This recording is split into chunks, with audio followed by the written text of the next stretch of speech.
In 1962, an Igbo man became the first Vice-Chancellor of the University of Lagos, built from nothing in the heart of Yoruba land. At the very same time, another Igbo man, Professor Kenneth Dike, was running the University of Ibadan, also in Yoruba land. Two universities, both in Western Nigeria, both led by Igbo professors. By 1965, that wasn't seen as excellence anymore. It was seen as a threat by the Yoruba nation. A crisis broke out over Professor Njoku's reappointment. His own colleague at the time didn't mince words. This man had done first-class work and he was being dropped for just one reason only: tribal politics. He resigned and walked straight into a job most people would call the win, a visiting professorship in America.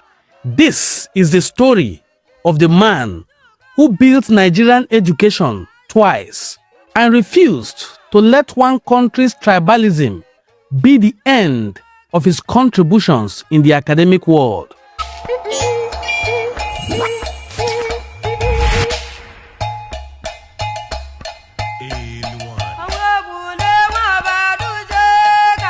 Professor Eni Njoku was born on the 6th of November 1917 in Ebem, Ohafia. He started at Ebem Primary School, then moved on to Hope Waddell Training Institute in Calabar, and later Yaba Higher College in Lagos.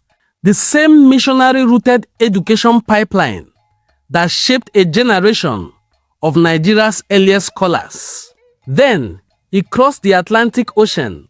Not too many people from Nigeria would, in search of education. He went to study botany at the University of Manchester, and in 1947, he didn't just pass, he graduated with first-class honors. A master's degree followed in 1948. In 1954, the University of London conferred him a Doctor of Philosophy. He wasn't collecting degrees. He was quietly proving what an Igbo man from Nigeria could do on the world stage. When Dr. Njoku came home in 1948, he joined University College, Ibadan, and he was one of the only two Nigerians on the entire academic staff when the college opened its doors. Few in a room full of foreign lecturers. An Igbo son from Ohafia was one of the founding pillars of Nigeria's first university college. Professor Njoku researched how sunlight shapes the growth of tropical plants, publishing in international botanical journals. He rose from lecturer to senior lecturer to full professor, then head of the Department of Botany, then Dean of the Faculty of Sciences. Along the way, he stepped into national politics, a member of the Nigeria's House of Representatives, serving as Minister of Mines and Power, and later Chairman of the Electricity Corporation of Nigeria. By every measure, he had already spent a career becoming the first. The bigger first hadn't come yet. Then, in 1962, a brand new university was rising out of the grounds of Lagos, and it needed someone to lead it into prominence. Nigeria once again chose Professor Eni Njoku. He became the first ever Vice-Chancellor of the University of Lagos.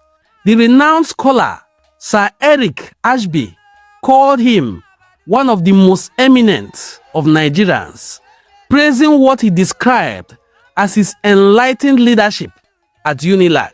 But in 1965, a major dispute erupted over his reappointment as Vice-Chancellor because of his ethnic origins.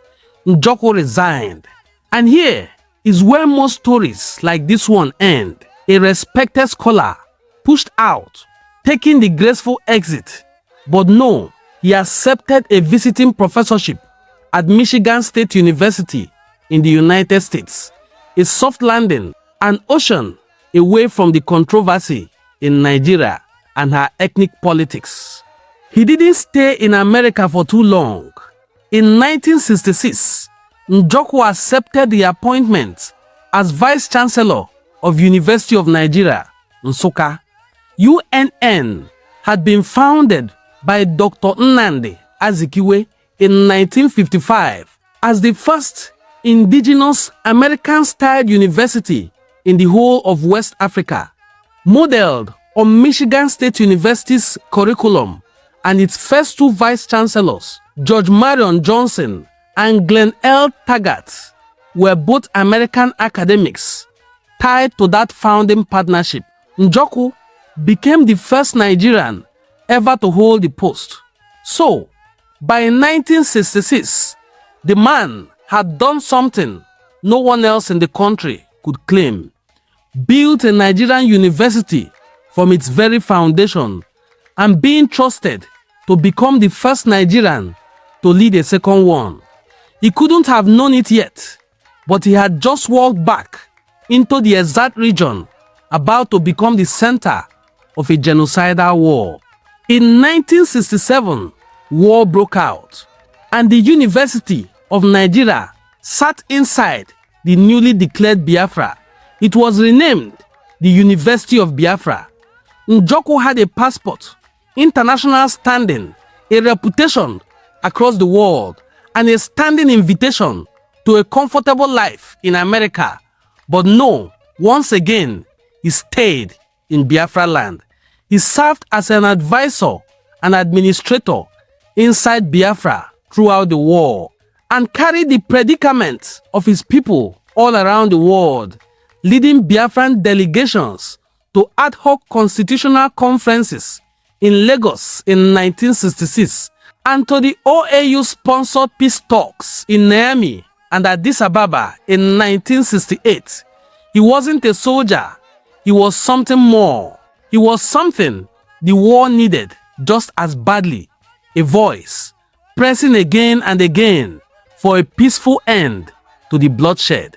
His quest for a new nation of Biafra was not actualized. So, when the war ended in 1970, Professor Njoku went back to the only thing he had ever really wanted: the classroom, the research, the students of Nsukka. A number of buildings were damaged, and all the buildings that were left, all the other buildings that were left that are standing, don't have any furniture or equipment, and many of them have lost all their fixtures. So before the students come in, we want to construct some emergency classroom and laboratory furniture. We want to repair some of the damage to the buildings, and also we want to try and see how much equipment and books we can find from different sources. So we are trying to do all these things. Some student volunteers are already on both campuses helping with the cleaning up. We have conducted preliminary registration of students. Nearly 2,000 students have now registered, and these are all students who were with us by the time the war broke out. We want to start with them and to add other students in October. And already over 200 members of our academic and other senior staff have also registered. And we've received at least one inquiry from an expatriate member of staff who is anxious to get back to join us as soon as we ask him to do so. We reckon that we would need at least £5 million to get the campus back to what it was before the war broke out. In fact, it's likely to cost more than that, but we reckon that we require at least £5 million. We believe that many of our problems would have been solved, but we need to get back the goodwill which we had from other parts of the country, and also we hope that the overseas bodies which gave us a lot of support will continue to. He kept teaching until his death in London on the 22nd day of December 1974. At 57 years old, he passed. But such men are never judged by the number of years they lived on earth. He left behind honorary doctorates from the University of Nigeria and Michigan State University, United States of America. Research still cited by botanists today, and a family that carried his brilliance forward. including his son, Eni Njoku, who went on to work with NASA on Earth-observing satellite science. Today, when a student in UNILAG or University of Nigeria, Nsukka, walk on the ground of these two universities, they are only staring at structures and legacies built by a farmer's son from Ohafia in Igbo land. Professor Njoku didn't take the safe exit. He built one Nigerian university from nothing, then became the first Nigerian trusted to lead a second one, even when that trust meant walking straight back home into a war or into a bullet. He didn't care because of his love for his people. Igbo excellence has never been a slogan. It has a name, a birthplace, and a story.